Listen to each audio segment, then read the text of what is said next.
Imagine this. You're a sound engineer, your life dedicated to the science of acoustics, the physics of sound waves. You believe in data, in measurable phenomena. You're sent to a remote, abandoned monastery, a colossal stone structure forgotten by time, nestled deep in the British countryside. Your job is simple: study its unique echoes. The place is famous for its bizarre acoustics, how a single sound can linger, twisting and turning through the labyrinthine halls for an unnervingly long time. You arrive, the air heavy with the scent of damp stone and centuries of silence.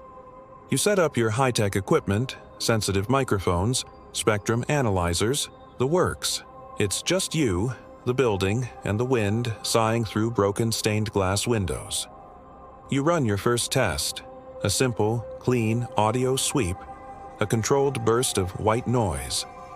You put on your headphones to monitor the recording, expecting to hear the sound bounce off the stone walls, creating a complex but predictable reverb. But what comes back through your headphones isn't just the echo of your test signal. Beneath it, almost woven into the fabric of the sound itself, are whispers. Faint, but distinct. You check your gear. No interference. You scan the building. You're completely, utterly alone. The heavy oak doors are bolted shut. There's no one else here. It has to be a technical glitch, a radio frequency bleeding into your system. You spend the rest of the day trying to isolate the source, but find nothing. That night, back at the small cottage you've rented nearby, you start analyzing the recording. You filter out your test signal, isolating the anomalous whispers. As you clean up the audio, your blood runs cold. These aren't random noises, they're voices, human voices, speaking in hushed, urgent Latin. The echoes of monks, you realize, trapped in the very stones of the monastery. It's a phonographic ghost, an acoustic memory imprinted on the environment, a groundbreaking, terrifying discovery. For the next few days, you're obsessed. You record constantly, capturing more and more of these spectral conversations.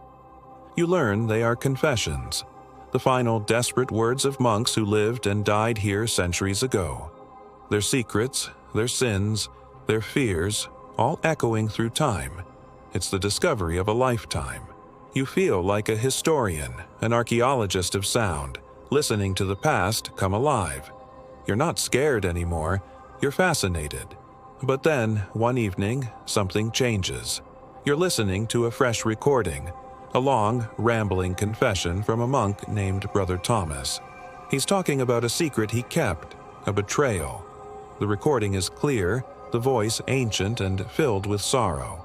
But as you listen, another voice fades in, overlapping with the first. This one is different. It's clearer, sharper.